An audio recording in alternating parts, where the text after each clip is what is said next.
मानव जीवन निरंतर निर्णयों की श्रृंखला है। छोटी सी बात जैसे खाने में क्या करना है से लेकर बड़े प्रश्न जैसे कैरियर, विवाह और सामाजिक जिम्मेदारियां, हर जगह निर्णय की आवश्यकता पड़ती है। प्रश्न यह है कि क्या हमारे निर्णय केवल हमारी चेतना, बुद्धि, अनुभव, विवेक पर आधारित होते हैं या फिर उनमें भाग्य की भी कोई अदृश्य भूमिका रहती है। यह विषय दार्शनिक भी है, व्यवहारिक भी है और वैज्ञानिक भी है। अब हम आते हैं भाग्य की भूमिका क्या है। भारतीय दर्शन में भाग्य को अक्सर पूर्व जन्म के कर्मों का फल माना गया है। श्रीमद् भागवत में भी कहा गया है, कर्मण्येवाधिकारस्ते मा फलेषु कदाचन। इसका अर्थ यह हुआ कि मनुष्यों को केवल कर्म करने का ही अधिकार है। फल, जो कि भाग्य कहलाता है, हमेशा निश्चित नहीं होता है। इसका उदाहरण हम ऐसा ले सकते हैं कि दो समान प्रतिभाशाली छात्र एक ही परीक्षा देते हैं, परंतु परिस्थितियों के कारण एक सफल होता है और दूसरा नहीं होता है। यहाँ परिश्रम और बुद्धि समान होने पर भी परिणाम में भिन्नता दिखती है, जिसे हम भाग्य का प्रभाव कहते हैं।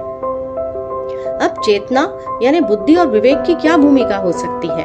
चेतना वह शक्ति है जो हमें सही और गलत में भेद करना सिखाती है। व्यवहारिक जीवन में निर्णय लेने की प्रक्रिया मुख्यतः इसी पर आधारित रहती है। एक व्यापारी इन्वेस्ट करते समय अपनी बुद्धि से आंकड़े, मार्केट की कंडीशन और रिस्क का एनालिसिस करता है।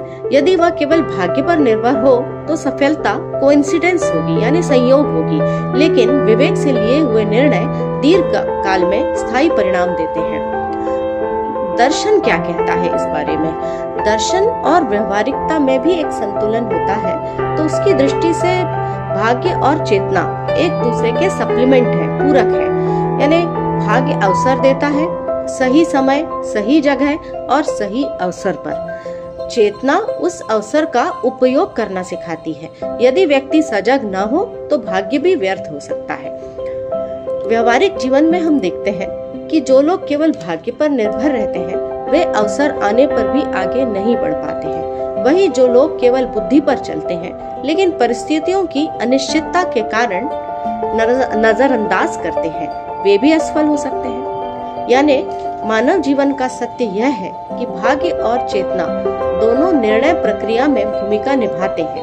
भाग्य अवसर की भूमिका में रहता है और चेतना उसे दिशा देती है। केवल भाग्य पर आश्रित रहना आलस्य को जन्म देता है और केवल बुद्धि पर निर्भर रहना अहंकार को। सही मार्ग वह है जहाँ मनुष्य कर्म, विवेक और साहस से निर्णय ले और फल को भाग्य की देन मानकर स्वीकार करे। इस प्रकार न तो भाग्य को पूरी तरह नकारा जा सकता है और न ही चेतना को। जीवन की सफलता इस संतुलन को पहचानने में ही है।